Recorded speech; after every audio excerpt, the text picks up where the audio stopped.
The moment Ezekiel Vaughn rode into Redemption Creek on a borrowed mule with holes in his boots, and a name that had traveled faster than any telegram, every soul inside the Silver Spur Saloon pressed back against the wall like the air itself had turned hostile. Every soul, that is, except for the woman standing behind the bar with a rag in her hand, and eyes the color of creek water in late October. Redemption Creek, New Mexico Territory, 1883. A town that had been carved out of red dust and stubbornness, sitting 60 miles south of Santa Fe, along a wagon road that had seen its share of blood and commerce in roughly equal measure. The territory was still wild enough to swallow a man whole, still raw enough that the law was more of a suggestion than a certainty, and still young enough that a person could arrive with nothing and build something, if they were willing to pay the price the land demanded. Ezekiel Vaughn was 31 years old, broad through the shoulders, lean everywhere else, with dark hair that curled at the back of his neck and a jaw that had taken more than a few fists over the course of his life and showed it. His eyes were a particular shade of brown that shifted toward amber in direct sunlight, and he had a habit of going very still when he was deciding something, a stillness that most people read as dangerous, because in his former life, it usually had been. He had ridden with the Calder outfit for 6 years, not as a hired gun, though that was what the stories called him. He had been their wrangler, their scout, their man who knew the land better than any map could represent it. But when Marcus Calder had tried to use Ezekiel's knowledge of the river crossing at Cimarron to ambush a family of homesteaders and take their land grant, Ezekiel had warned the family first and then put his fist into Marcus Calder's mouth. Marcus Calder had 6 brothers and a territory-wide reputation for holding grudges. So Ezekiel had ridden south with 1 change of clothes, 17 cents, and a story that had been twisted in the telling until people no longer remembered what the truth of it was. By the time that story reached Redemption Creek, he was a hired killer, a thief, a man who had burned a ranch house to the ground with people still inside. None of it was true. But the story moved like fire on dry grass, and there was no outrunning it. He tied the mule to the post outside the Silver Spur because he needed water and information, and possibly something to eat, and he pushed through the batwing doors into the warm amber light of the saloon interior. The place was busy for a Thursday afternoon. A card game was in progress at the far corner table. A man was playing a fiddle near the window, and the music stopped so abruptly when Ezekiel walked in that the silence hit the room like a dropped stone. The card players turned in their chairs. The 2 men at the bar turned on their stools. A woman in a green dress who had been laughing at something slid sideways toward the door with the practiced ease of someone who had learned to read a room quickly. Every single person in that saloon took a step back or shifted toward an exit, except for the woman behind the bar. She looked at him the way you look at a storm on the horizon, with full attention, without panic, assessing the speed and direction of it and making your calculations accordingly. She was perhaps 27, 28, with dark auburn hair pinned up in a practical way that still managed to be handsome, and that particular quality of stillness that belongs to people who have decided they are not going to be frightened anymore by anything the world wants to throw at them. "You look like you could use a drink of water," she said, her voice even and clear, "and maybe something to eat." He stood just inside the doorway, aware of how the room had shifted around him, aware of how the others were watching to see what she would do, because it was plain that she was the one who ran this establishment. "I could," he said. "Then sit down," she said. "I'm not going to bite you, and you are not going to bite me, and everyone else in here can go back to whatever they were doing." It was the most straightforward welcome he had received in the better part of 2 years. He walked to the bar and sat on a stool, and after a moment that stretched out long enough to be noticeable, the fiddle player started up again, and the card game resumed, and the saloon breathed itself back into motion. She set a glass of water in front of him and then pulled a plate from under the bar that held cornbread and a slice of cold roast beef, and she put that in front of him too. "I did not order that," he said. "No," she agreed. "I read ahead," he ate. She watched him the way a person watches something they are trying to understand, not rudely but openly, without the sideways glances most people used when they thought he was not looking. He appreciated the directness of it even if it made him somewhat uncomfortable. "You are Nora Hawthorne," he said, because the name of the woman who ran the Silver Spur had come up 3 or 4 times in his research of this town before arriving. Redemption Creek had a population of about 300 souls, a sheriff who was older than the territory itself, a telegraph office, a feed store, a church that doubled as a school, and the Silver Spur, which was owned and operated by Nora Hawthorne, who had taken it over from her father 2 years prior when he died and who, by every account, ran it with the efficiency of a military operation and the fairness of a judge. "I am," she said. "And you are Ezekiel Vaughn, which means I was right that you needed water and food, because a man riding into town on a borrowed mule and boots like that has been on a hard road. You know who I am, and you fed me anyway."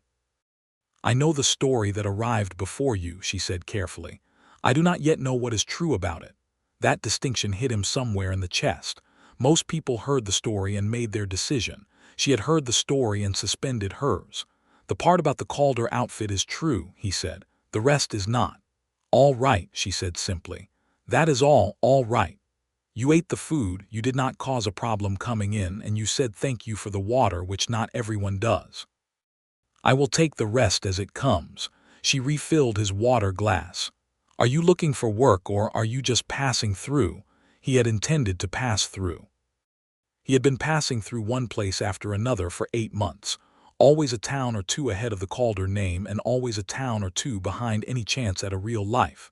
But something about the way she asked the question, straight and practical, and without any hidden current of fear or judgment, made him pause. "I am not sure," he said honestly. She nodded as though that was a perfectly reasonable answer. "The livery man, Hank Purvis, is looking for someone to help manage horses. He is getting on in years and his back troubles him. It pays room and board and a modest wage. I mention it only because I imagine you are better with horses than most, given your background." He looked at her for a moment. "You are doing me a considerable kindness, considering what you have heard about me." "I am doing the town a kindness," she said, which was not entirely untrue and which was also not the whole truth, and from the slight shift in her expression she knew it.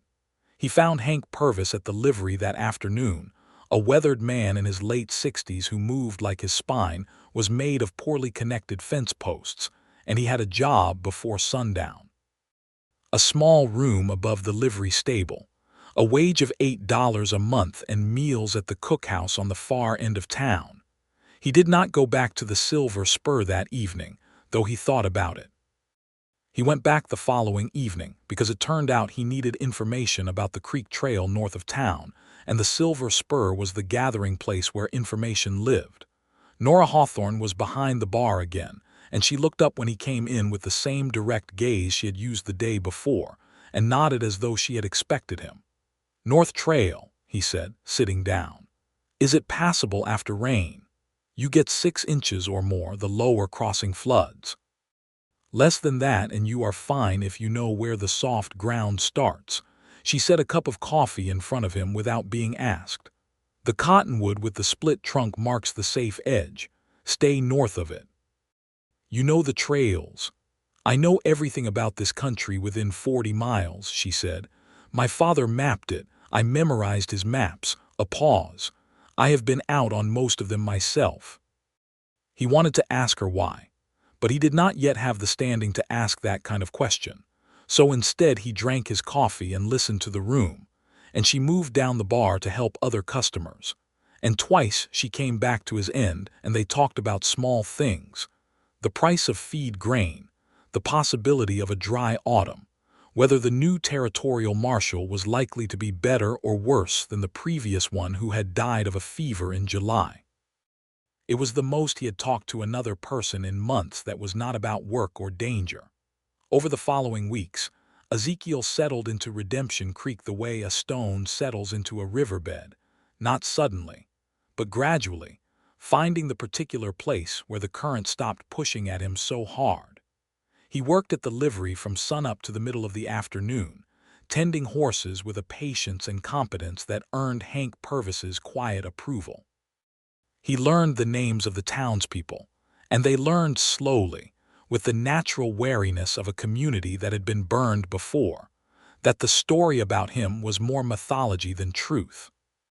Sheriff Amos Croft, who was 64 years old and had been wearing a badge in this territory since before the war, watched Ezekiel for 2 weeks before coming to the livery one morning and sitting on a hay bale and saying, "I have heard the Calder side of things. Now I want to hear yours." So Ezekiel told him. All of it, the 6 years with the outfit, the river crossing, the family of homesteaders named Whitfield who had a land grant the Calders wanted, the warning he had given them, the fist he had put in Marcus Calder's face, and the 8 months of being ahead of the story ever since. Amos Croft listened without interruption. When Ezekiel finished, the old sheriff was quiet for a long moment, turning his hat in his hands. "The Whitfields," he said finally. "I know that name. They settled west of Cimarron 3 years back. That is right. And you warned them." "I did." Croft put his hat back on. "I will write to the marshal at Cimarron and get what I can verify. In the meantime, I want your word that you are not going to bring the Calder trouble here." "I cannot promise Marcus Calder does not follow," Ezekiel said, "but I can promise I will not do anything to bring him to your door, and if he comes on his own, I will handle it without getting your town caught in the middle." Croft studied him. "That is a careful answer. It is an honest one." The sheriff nodded once and left, and Ezekiel felt something loosen slightly in his chest, not safety exactly, but the first outline of the possibility of it. He ate dinner at the cookhouse most evenings, but on Fridays he found himself at the Silver Spur, drawn there partly by the sociability of the place at the end of a week and partly, mostly, if he was being precise, by Nora Hawthorne. She was unlike any woman he had met in his life, which had largely been spent in the company of men who made their living outdoors with their hands and their horses and their guns.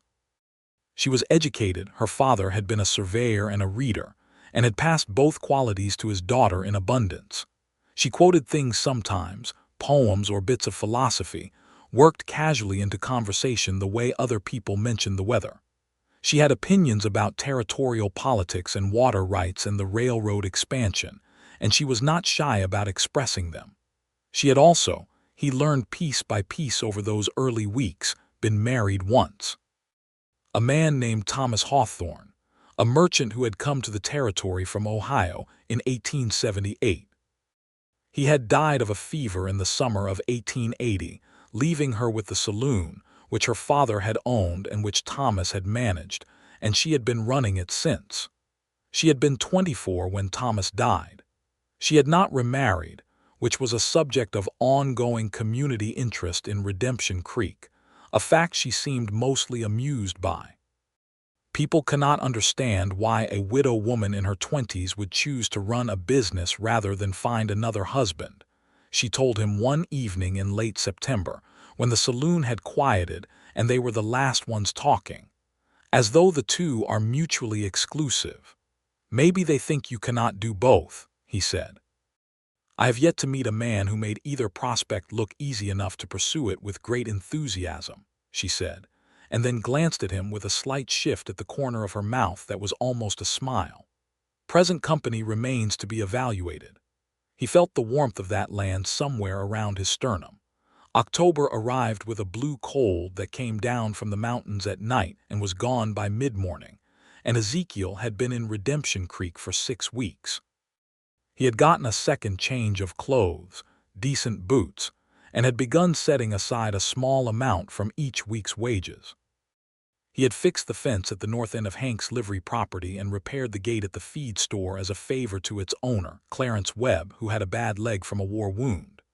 These things were noticed, the way small useful acts are noticed in small places. He had also, quietly and without drawing attention to it, been watching the roads into town. He knew Marcus Calder. He knew how the man operated: slow, systematic, thorough in his grudges. He would come eventually. The question was when. The letter that Sheriff Croft had written to Cimarron came back in the second week of October. Ezekiel did not know its contents until Croft appeared at the livery one morning with a look on his face that was something between satisfaction and apology. "The marshal at Cimarron confirms your account of the Whitfield business," Croft said without preamble. "The family wrote a statement at the time.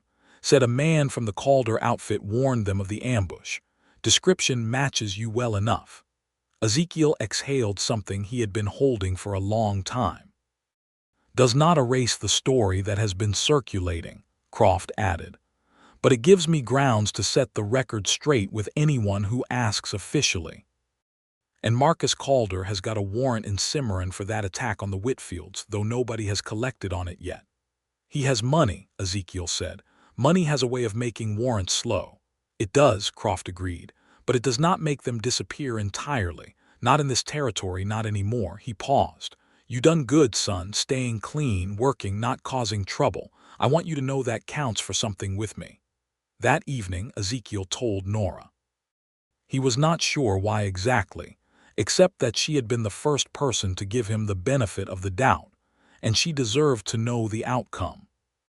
He found her after closing when she was doing the accounts at the small desk in the back room behind the bar, the door open, a lamp lit on the desk. He knocked on the door frame and she looked up. "I wanted to tell you something," he said. She set down her pen and turned to face him fully, giving him her attention the way she always did. He told her about the letter from Cimarron, about Croft's conversation, about the Whitfield statement. She listened without speaking, and when he finished there was a silence that was not uncomfortable. "I knew," she said quietly. "Knew what?" "That the story was wrong. Not all of it, the Calder part, yes, I believed that, but the rest." She folded her hands in her lap. "I know what a dangerous man looks like, Ezekiel. I have served enough of them in this room. There is a quality to them that you can feel, like a low note you cannot quite hear but can feel in your feet. You do not have it." It was the most anyone had said about believing in him in longer than he could accurately calculate, and the simplicity of it hit him harder than he expected. He stood in the doorway of her back room with his hat in his hands, and did not know quite what to do with the feeling that had expanded in his chest like warm water filling a cold cup.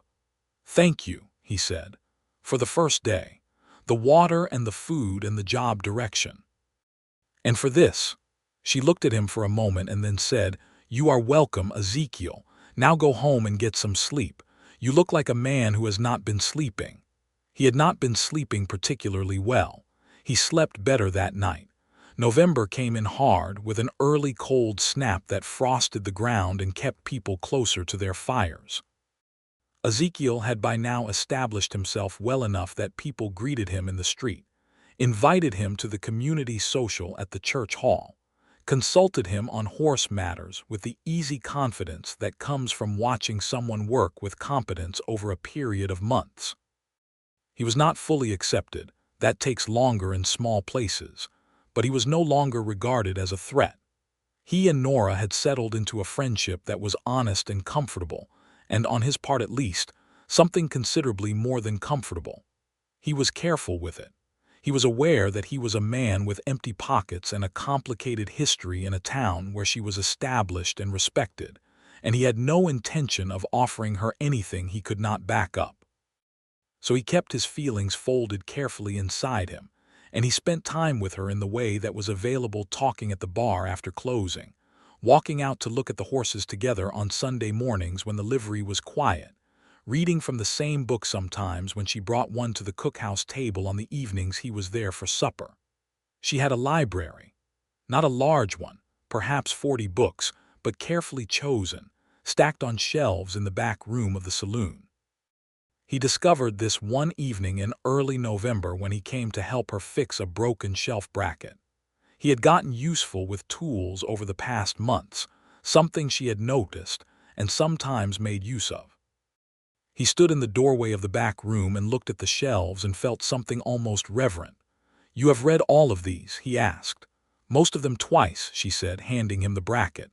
That one, she pointed to a worn blue volume 3 times. He tilted his head to read the spine. Middle mark, George Eliot, she confirmed. I know who wrote it, he said mildly, and caught the slight surprise in her expression and felt a not entirely uncharitable satisfaction at it. My mother was a reader. We did not have money, but we had books. She looked at him differently after that, in the specific way that people look at someone when a piece of them comes into focus that had been blurred before. It made something in him want to tell her more about his mother, about the small Kentucky farm where he had grown up, about how he had come west at 18 with $100 and a horse, and the particular hunger of a young man who does not want the life that has been laid out in front of him. He told her. Not all at once, but over those November evenings, piece by piece. And she told him things too about growing up in this territory, about her father's maps and the way he had talked about the land as though it were a living thing with opinions, about Thomas, who had been a kind man and a good husband and whose death had left her grieving and then, after the grief, surprised by how capable she turned out to be on her own. Did you love him? Ezekiel asked one evening and then caught himself. Forgive me, that is none of my business. I did, she said evenly. Not in a reckless way, in a steady way. He was steady. She paused, considering. I think there are different kinds of love. Steady is a fine kind. He thought about that. Is steady the only kind you want? She met his eyes across the bar.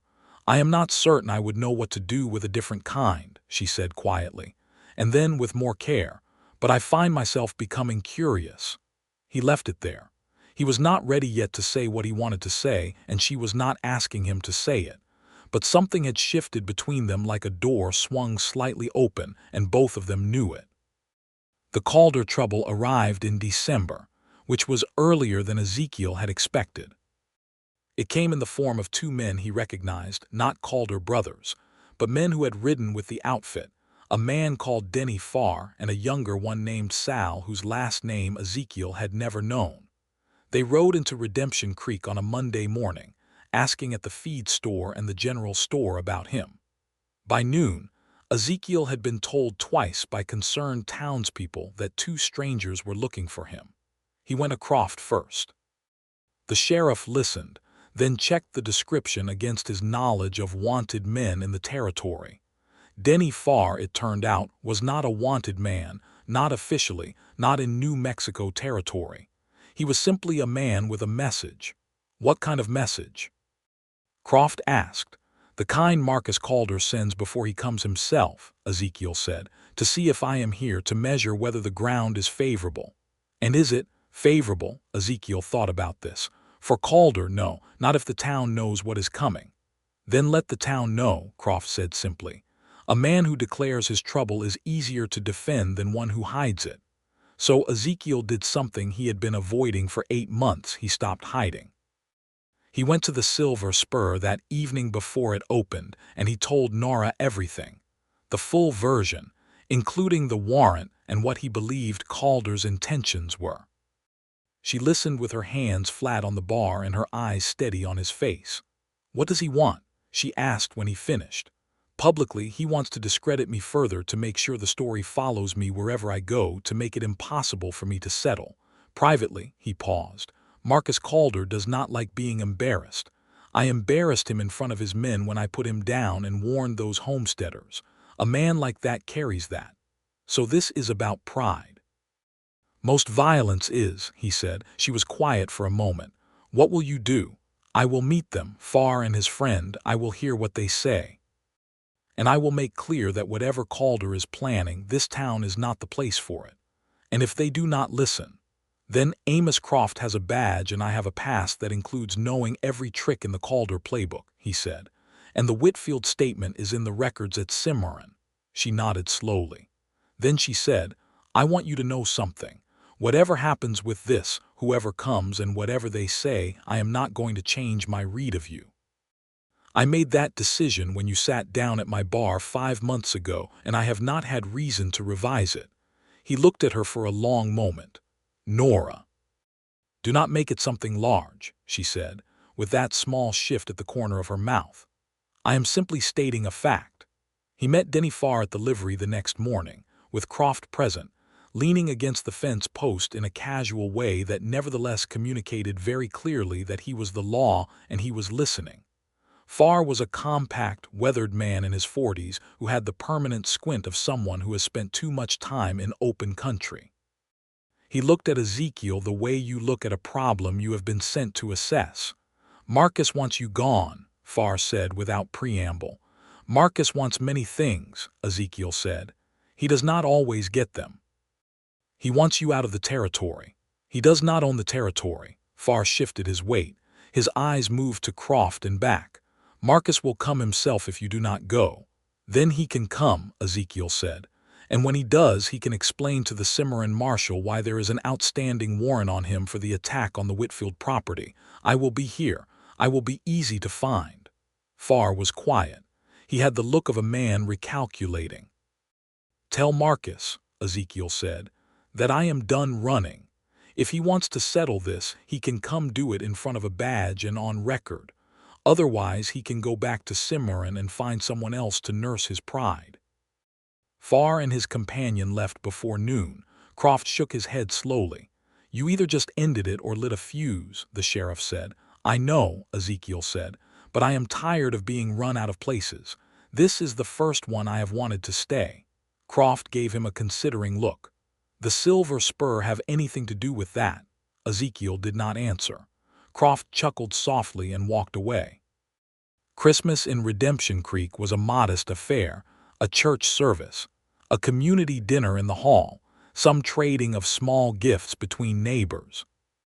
Ezekiel contributed a haunch of venison he had gotten on a hunt north of town the previous week, which fed about a dozen people and considerably improved his standing with several of them.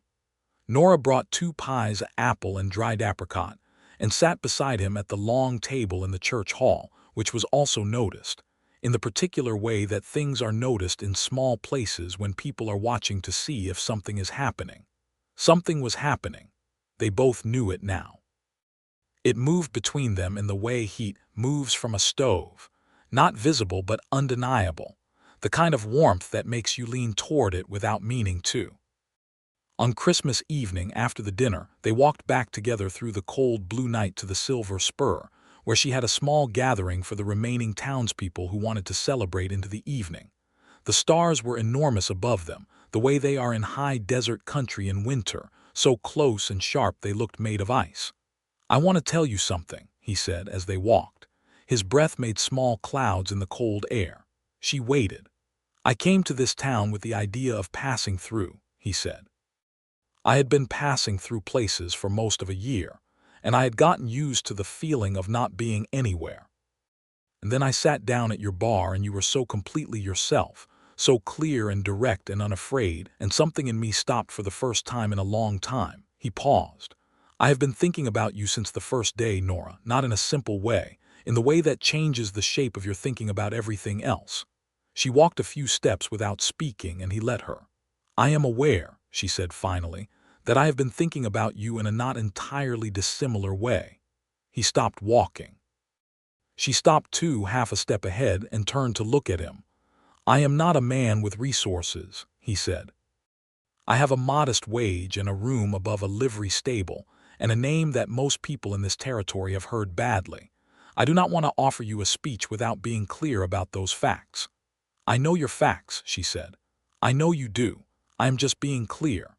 "Ezekiel," she said, with a patience that contained a thread of something warmer underneath it, "I am a 30-year-old widow who runs a saloon in a territory that is still trying to figure out what it is. I have been alone for 4 years and I have been content with that, or I was until about 6 months ago." She looked at him in the cold starlight. "What you're telling me about yourself, the empty pockets and the reputation and all of it, those were the conditions under which I decided you were worth knowing. I'm not going to be surprised by them now." He reached out and took her hand, which was cold through her glove, and she did not take it back. "I would like to keep knowing you," he said, "in every way that is possible." She turned her hand in his and held it properly, her fingers around his. "Then do not go anywhere," she said simply. He did not kiss her then, though he wanted to. It was too cold and the street was not entirely empty, and he was a man who believed that some moments were better honored with patience than rushed for comfort. But he held her hand all the way to the door of the Silver Spur, and when she went inside, he stood in the cold for a moment and looked up at those enormous stars and felt the particular aliveness of a man who has just found something worth protecting.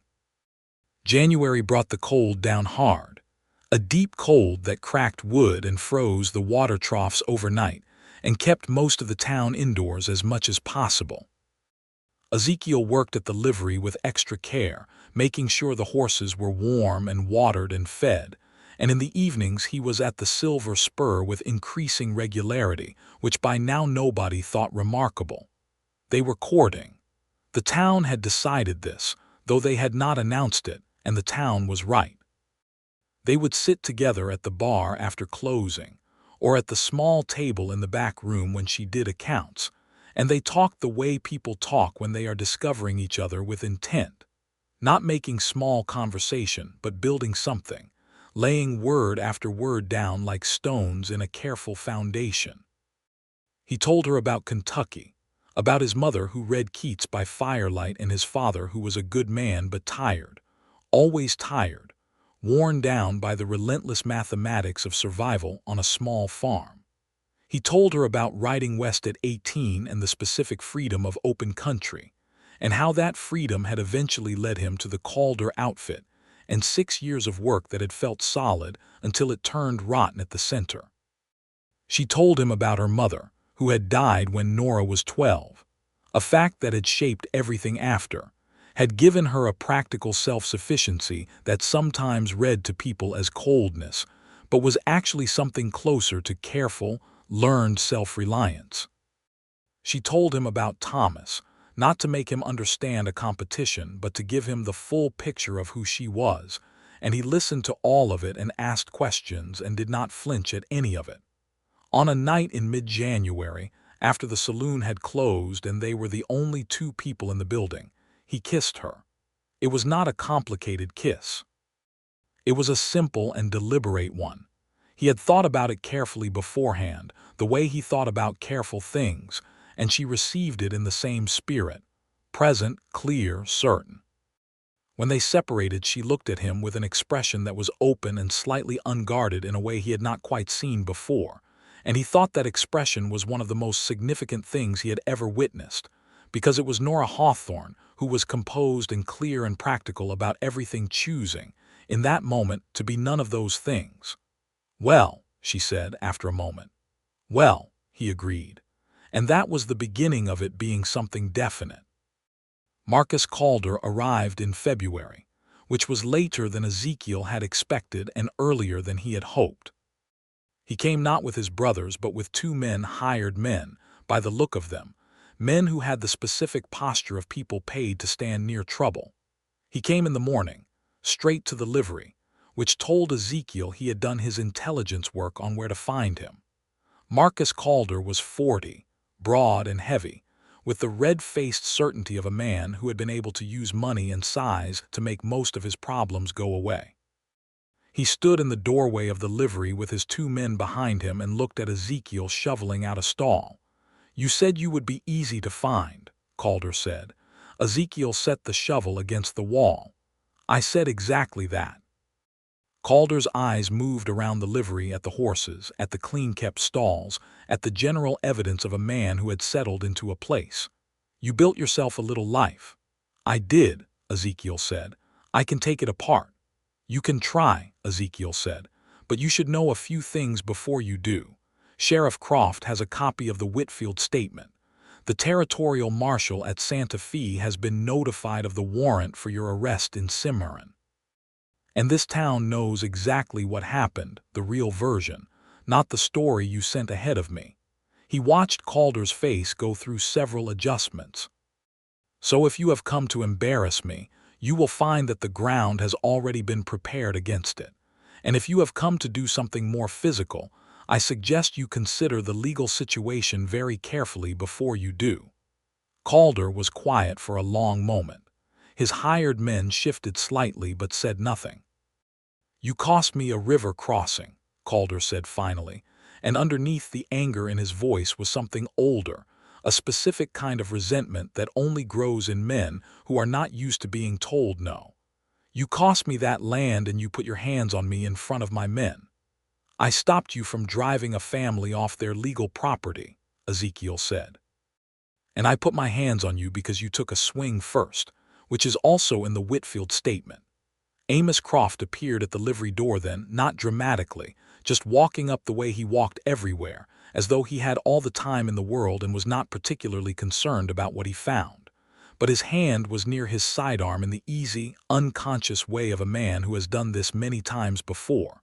"Morning," Croft said to the room generally. "You must be Marcus Calder." Calder looked at the old sheriff. He looked at Ezekiel.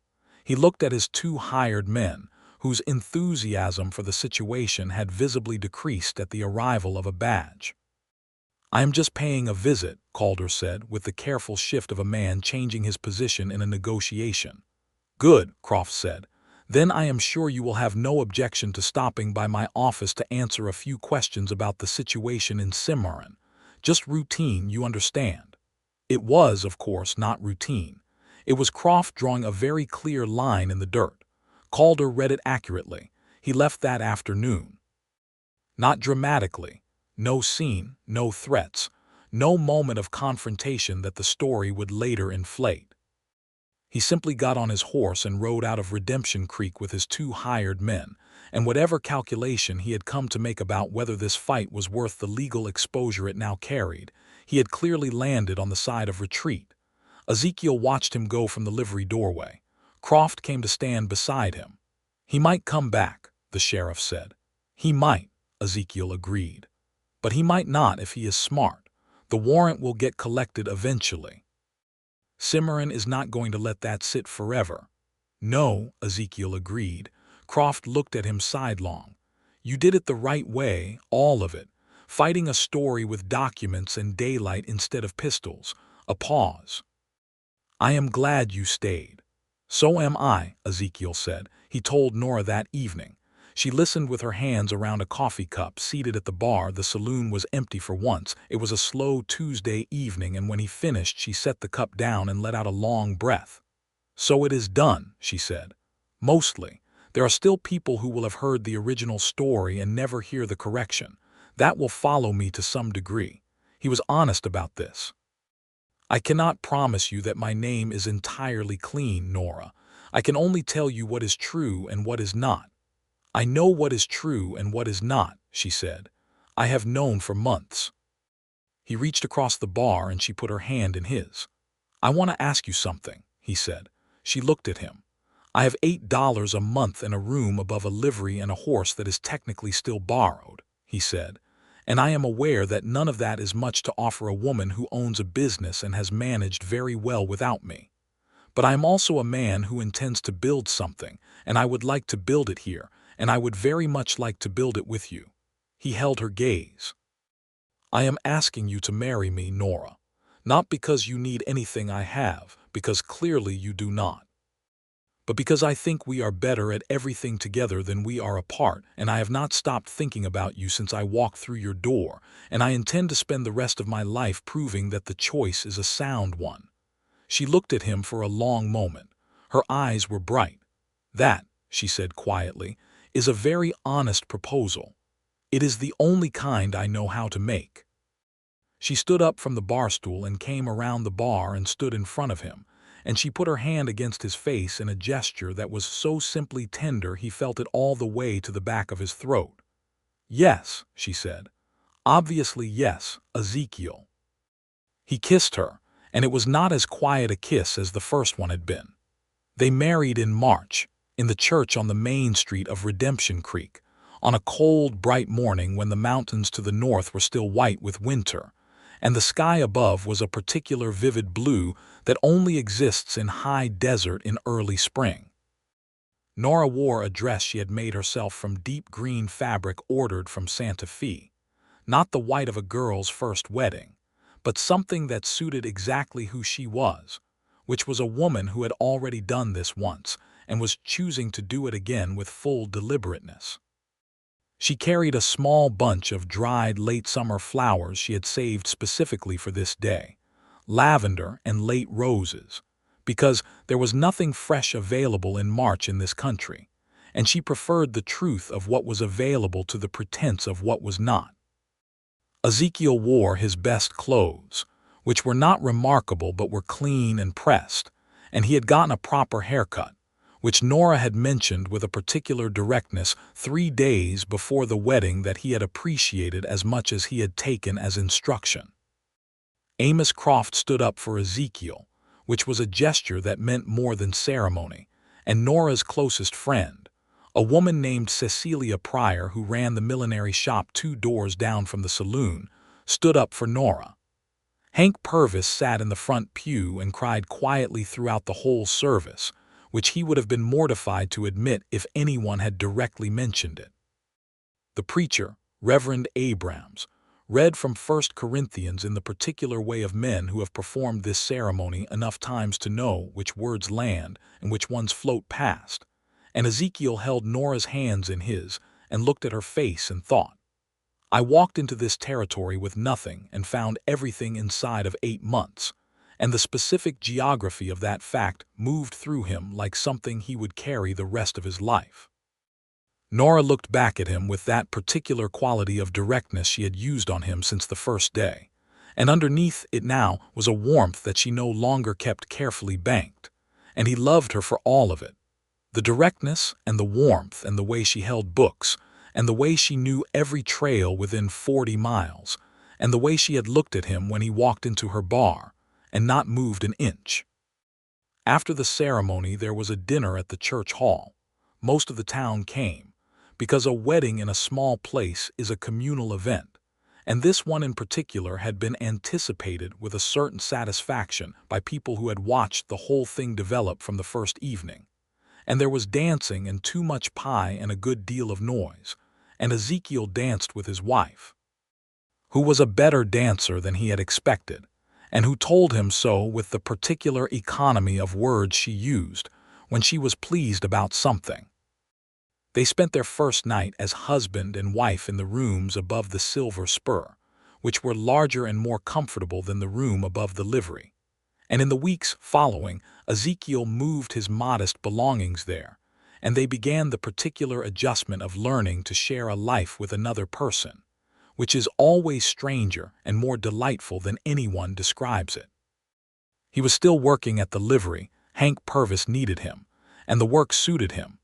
But he also began working evenings at the Silver Spur, handling the heavier physical work of the place, the barrels and the repairs and the occasional necessity of removing a troublesome customer, which he did with a low-voiced efficiency that became its own kind of reputation, a useful one this time. Spring came to the territory the way it always did, suddenly, and with a conviction that made the winter seem like a story told about somewhere else. The cottonwoods along the creek put out their leaves in a burst of particular green, and the road into town got muddy and then dry again, and Nora had the outside of the Silver Spur painted, a project she had been planning since before he arrived and could now execute with his help on the high sections. He stood on a ladder painting the trim above the sign while she directed him from below, which was a reasonable division of labor given her specific opinions about the color of things. And at some point she laughed at something he said from up on the ladder, and the sound of it went through him like sunlight.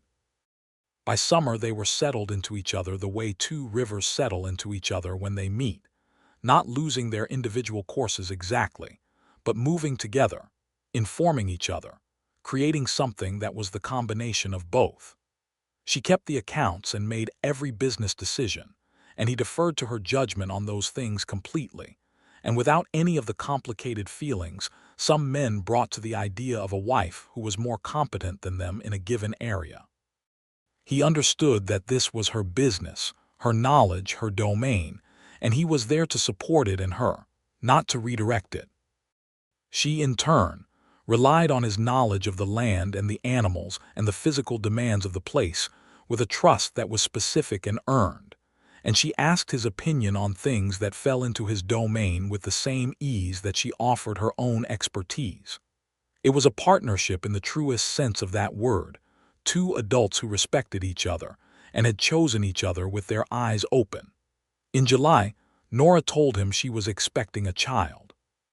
She told him in the morning, in the kitchen behind the saloon where they had breakfast before the day started, and she said it the way she said most things, directly, looking at him, with the faint brightness in her eyes that she had when something mattered to her. He put his coffee cup down and looked at her for a moment. "Are you well?" he asked. "I am perfectly well," she said. "A little tired in the mornings, but otherwise entirely well." He stood up from his chair and crossed to her, and held her face in his hands the way she had held his face the evening he proposed. And she smiled at him, a full smile, the kind she gave rarely, and which was therefore worth more than most things. "A baby," he said. "Yes," she confirmed. "A baby." He kissed her forehead and then both her cheeks and then her mouth, and she put her hands over his and leaned into him, and they stayed like that for a long moment in the morning kitchen, with the light coming through the small window and the smell of coffee in the air. The town received the news with the comprehensive joy that a small community brings to the announcement of a baby, which is the particular pleasure of people who have watched two people find each other and want to see what the next chapter holds.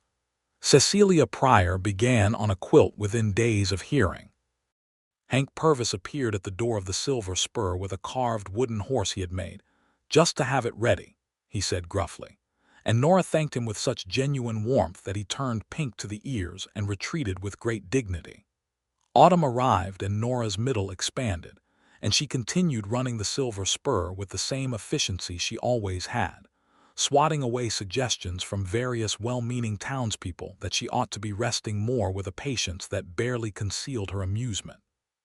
She hired a girl named Lucy Dawes to help behind the bar in the evenings when the work was busiest, and she trained her with the thoroughness she brought to everything.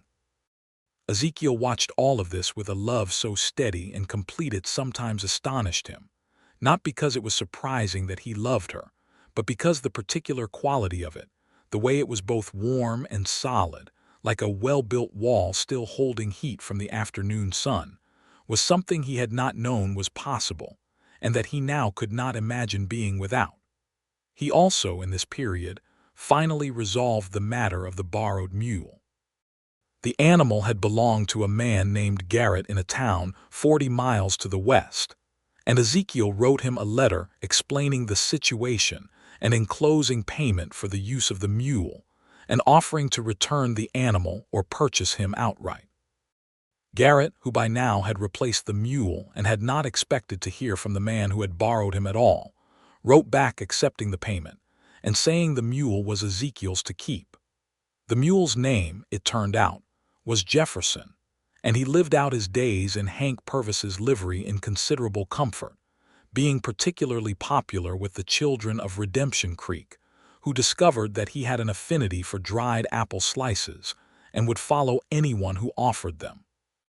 November brought the cold again, and with it Nora's confinement, and in the second week of November their son was born, a healthy boy with his father's dark hair and his mother's particular way of looking at the world as though he was already assessing it, which he demonstrated from his first hour of life.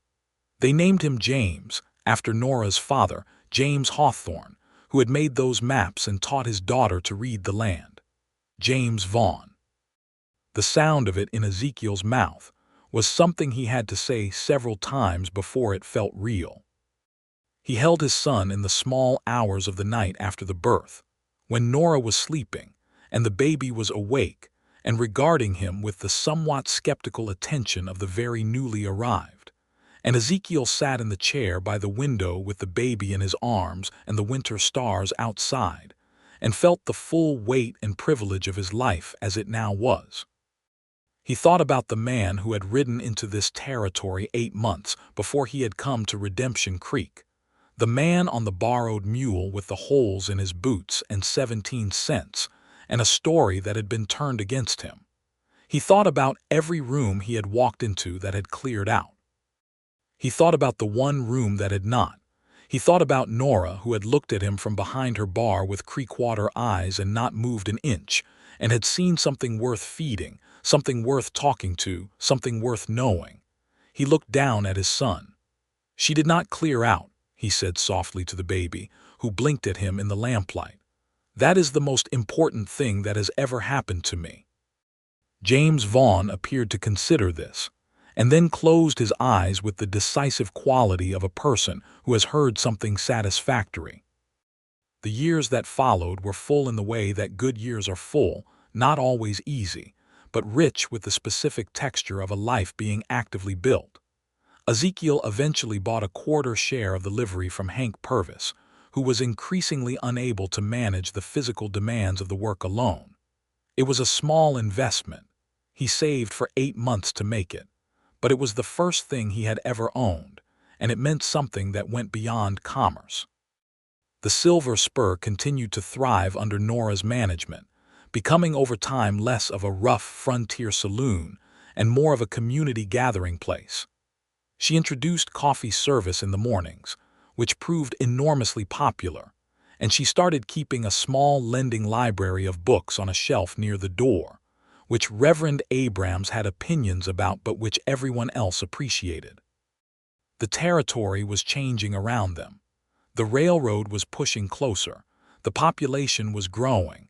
The days of the wildest frontier were giving way to something that was still rough and open but increasingly organized.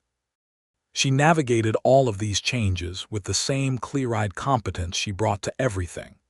In the spring of 1886, when James was 2 years old, walking with the terrifying confidence of a child who has recently discovered legs and has no concept of consequences, Nora told Ezekiel she was expecting again. This time he was the one who sat her down and made her coffee and held her hand, and she laughed at him for being careful with her, and he pointed out that he was allowed to take care of her occasionally, and she conceded the point. Their second child was a girl, born in October of 1886, and they named her Ruth. She arrived with Nora's auburn hair, and a voice she was not shy about using, and from her first months demonstrated a personality of such strong and specific opinion that it kept both her parents in a state of fond exasperation that was primarily indistinguishable from delight. Ezekiel held Ruth the same way he had held James, in the chair by the window in the small hours, and told her the same story he had told her brother, about the man on the borrowed mule and the woman who had not cleared out. Ruth did not close her eyes with philosophical acceptance. She stared at him with intense focus and then grabbed his finger with a grip that was absolutely implausible for something so small. "She is going to be trouble," he told Nora the next morning, with a tone that made it entirely clear that this was his highest possible form of praise. "She is going to be magnificent," Nora agreed, and they smiled at each other over Ruth's head in the shared language of two people who have found exactly what they were looking for and know it. In 1887, a letter came from Cimarron. The warrant on Marcus Calder had finally been collected. He had been arrested and was awaiting trial for the attack on the Whitfield property, as well as 2 other charges that had accumulated in the years between. The letter was from the marshal, informing Ezekiel as the key witness in the original Whitfield affair that he might be called to testify. He was called in September of that year, and he went to Cimarron and gave his testimony, and it was clear and factual, and he did not embellish it. Marcus Calder looked at him from across the courtroom with the concentrated resentment of a man who has been held accountable for something and blames the person who told the truth more than himself for the situation. Ezekiel looked back at him with equanimity. Marcus Calder was convicted. He would serve time in the territorial prison, and the Whitfield family, who had been fighting to keep their land grant against various subsequent Calder pressures for 4 years, would finally be left in peace. Ezekiel rode home to Redemption Creek in October with the mountains all around him going from green to gold and red, and he came into town and put his horse in the livery. His own horse now, purchased properly, a bay gelding he called Creek, who was even-tempered and fast and had been paid for in full. And he walked to the Silver Spur and went through the batwing doors, and the room did not clear out. The room did not clear out because there was not a single person in Redemption Creek who cleared out for Ezekiel Vaughn anymore. They called out to him and made room at the bar and asked how things had gone in Cimarron, and he answered them one by one, and then made his way to the end of the bar where Nora was standing with a coffee cup and a look of quiet satisfaction. "It is done," he said. "I know," she said. "Lucy heard it from the telegraph operator 2 hours ago. The town has known for most of the afternoon." He laughed genuinely, fully, the laugh of a man who has nothing left to hide or defend. "Of course they have." She came around the bar and stood in front of him and straightened his collar with the intimate ease of a woman who has done this for several years and intends to do it for several more decades, and she looked up at him. "How do you feel?" she asked. He thought about it honestly. "Like it has been a long time since I was that man on the borrowed mule," he said. "And like I am glad. I am glad for all of it, even the hard parts, because it brought me to this room." She put her hand against his chest where his heart was. "You know what I thought when you walked in that first day," she said. "Tell me." "I thought, he looks like a man who has been running for a long time. I thought, I wonder what he would look like if he stopped." She met his eyes. "This," she said, "this is what you look like." He covered her hand with his and held it there. James appeared from around the bar with Ruth toddling behind him at her determined 1-year-old pace, having apparently escaped from Lucy's supervision in the back. And Ezekiel scooped his son up with one arm and caught Ruth with the other, and stood in the Silver Spur with his wife's hand over his heart and his children in his arms, and the whole bright noise of a community he belonged to all around him. The light in the saloon was the same warm amber it had been on the first day, the same oil lamps, the same glow that turned everything golden, and the sound was the same too, voices and a fiddle, and the specific quality of human life gathering in a place that has been made welcoming. Nothing was the same as it had been. Everything was exactly as it should be. In the spring of 1888, Ezekiel and Nora Vaughn expanded the livery, adding 4 new stalls and a proper tack room, and hired a young man named Daniel Crow, who had ridden down from the northern part of the territory looking for work with as little as Ezekiel had once arrived with, and who had been given a meal and a job direction by Nora Hawthorne Vaughn, who had not cleared out for him either, which was the specific and significant quality she had always brought to the world. To help manage the horses, they were teaching James to ride by that summer. He was old enough and had his father's instinctive ease with animals, sitting on the old mule Jefferson with a gravity entirely outsized for a 3-year-old, directing him with small heels and big seriousness, while Jefferson ate dried apple slices and went approximately wherever he wanted regardless. Ruth watched from the fence with the concentrated attention she brought to everything, already calculating how long before it would be her turn. There was a specific evening in May of that year that Ezekiel would remember for the rest of his life. Not because anything extraordinary happened on that evening, in fact because nothing extraordinary happened, which was exactly the point. They had supper together in the kitchen, Nora's cornbread and a pot of beans and some salt pork, and the children had been loud and then quiet with tiredness, and he had put James to bed while Nora nursed Ruth. And then they had come together in the kitchen again to drink coffee in the quiet after the children were asleep. And the spring night outside was mild and fragrant with the first warm air after the cold, and the light was low and golden. They sat across from each other at the small kitchen table that had been there when they married and would probably be there long after them, and they talked about small things, whether the garden plot behind the saloon was getting enough water, whether Lucy Dawes was seeing the deputy, whether the price of feed grain was going to go up again before fall. And then they were quiet, and the quiet was perfect. Nora reached across the small table and put her hand over his, and they stayed that way in the lamplight with the sounds of a spring night coming through the window, the creek running, a horse shifting in the livery, the town settling into its evening, and Ezekiel thought about what it had felt like to have nothing, to have less than nothing, to have a name that was being used against him and an empty territory in front of him, and the specific cold knowledge that he might never find a place that wanted to keep him. And then he looked at Nora's hand over his, at the familiar weight of it, at the lamp burning steady on the table, at the house they had made of these rooms above a saloon in a New Mexico territory town that was still becoming itself, and he felt the rightness of it with the fullness of a man who had earned his understanding of what rightness was. She looked up from their hands and found him watching her. "What are you thinking?" she asked. "I am thinking," he said, "that I have everything I want." She looked at him steadily. "So do I," she said. The lamp burned. The creek ran. In the rooms behind them their children slept the deep sleep of the completely safe.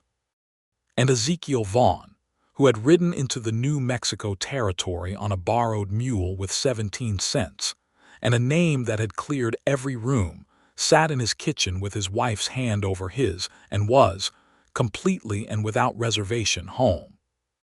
Outside, the spring stars came out above the territory, enormous and sharp and ancient, indifferent to the small beauties of human lives below them, and yet somehow, on a night like this, in a light like this, seeming to attend to them with something very close to approval, as though the wide sky above Redemption Creek had been watching these two people from the beginning, and had arrived, along with all the other witnesses, at the same quiet and certain conclusion.